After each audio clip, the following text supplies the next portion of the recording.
자, 여러분 안녕하십니까? 이주환 교수입니다. 오래간만에 화면으로 인사드립니다. 자, 오늘은 동영상으로 간단히 말씀드리는 게 보상에 대한 얘기입니다. 최근에 보상에 대한 강의도 많고 이 보상에 관련된 어떤 투자 방법이 블루오션처럼 뜨고 있는데요. 일단은 이 보상에 대한 관련된 그 내용들이 굉장히 중요합니다. 특히 경매 투자에서는 경매 감정과 보상 감정이 다르거든요. 경매 감정은 일단 사건 접수된 연도의 표준지 공시지가로 하게 되는데 수용에 대한 보상가는 그 수용령이 발동된 공익사업을 위한 토지취득보상법의 사업인정고시일이 있었던 연도로 갑니다. 그런데 그 연도로 갔을 때 유사 비교 표준지의 가격을 보상가 산정 기준으로 잡게 되는데요. 벌써 딱 얘기도 어렵죠. 처음 듣는 분들 굉장히 어렵다는 느낌 들으실 거예요. 물론 이제 이거에 대해서 여러분들이 조금 더 공부를 할 수 있는 기회가 있을 건데, 근데 이제 여러분 이거 갖고는 또 안 돼요. 최근에는 계속 이 법규가 강화되는 이유가 있습니다. 법규란 표현보다는 이러고 상황이 좀 바뀌는 거죠. 수용 예정지가 여러 가지 국책사업으로 지정이 됐는데 지정된 국책사업 등이 자꾸 변동이 되는 거예요. 그러다 보니까 보금자리 주택이 갑자기 무슨 뉴스테이블지로 바뀌고 또 옛날 도시개발구역으로 지정됐던 데가 보금자리 주택법으로 바뀌고 또 어떤 데는 지정됐던 지역이 해제됐다 다시 재지정되고 그러다 보니까 수용가 보상 산정 법칙이 굉장히 혼돈됩니다. 이게 굉장히 믹싱이 돼버려요.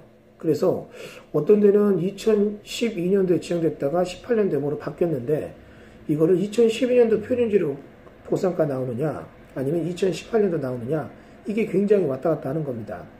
대표적으로 의정부에 있는 특정 지역이 1지구는 과거 2006년도에 보상을 해줬고 이게 지연되다가 2지구는 2014년도에 보상하다 보니까 보상가가 2014년도에 나오지만 그 산정 기준이 어디요?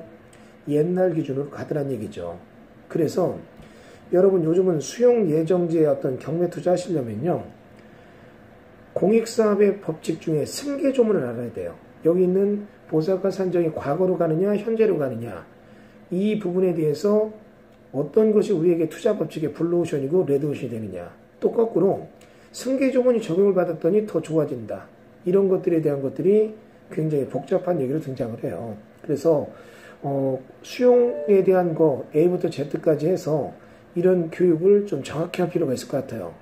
그래서 수용 예정지를 찾는 법 이런 것을 고시 공부문에서 찾느냐 아니면 수용 예정지를 신문 등에서 찾느냐 아니면 이런 수용 예정지를 어떻게 찾느냐 이런 것도 중요하고 과연 이런 수용 예정지의 보상가가 얼마가 나올 거냐 그리고 이런 수용 예정지의 보상가가 나오긴 나오되 언제쯤 나올 거냐 이런 거에 대한 예측선이 있어야 돼요. 근데 사실 여태까지 이거에 대해서 정확한 예측 가이드라는 그런 내용들이 국내 저서가 없습니다. 그래서 저희 회사가 지난 한 3년 넘게 보상가의 결과를 보고서 많이 분석을 해봤어요. 투자는 그 이전 7, 8년 전부터 했는데 7, 8년 전부터 했던 것들이 3년 전부터 막 이렇게 보상가 나오고 지금까지 보상이 나오고 있는데 이런 것들을 집대성해서 이런 부분은 이렇게 수업을 하면 참 좋겠다. 이런 부분에 대한 강의를 제가 좀 하게 됐습니다. 그래서 여러분들이 돌아오는 2018년 3월 14일 날 화이트데이네요. 그날 저희 본원에서 저녁 7시부터 수업이 있으니까 많이 참석을 바랍니다. 여러분 이건 수용 예정지의 경매 투자 법칙이 새롭게 뭔가 지정해서 하는 것이 아니에요. 문재인 정부에서는 100만원 국민임대주택 아파트를 짓겠다고 했을 때 100만원 임대주택을 새로 짓겠다는 게 아닙니다. 이 사람이 원하는 건 뭐냐면 기존에 있던 것들 중에 사업이 잘 지연되지 않은 것들을 사업의 방식을 바꾸는 거죠. 그러니까 보금자리 주택법이 있다면 국민임대주택단지 조성사업법 이런 걸로 바꿔서 할 때 과연 보상가 산정은 뭘로 가느냐 이런 거에 대한 설명을 드리는 시간 그리고 어떤 특정장을 찾아서 수용 예정지로서 보상은 언제쯤 나올 것 같고 금액은 얼마가 나올 것인가 이런 거에 대해서 한번 살펴보는 시간을 갖도록 하겠습니다. 자, 여러분 안녕히 계시고요. 본 강의 때 다시 뵙겠습니다. 감사합니다.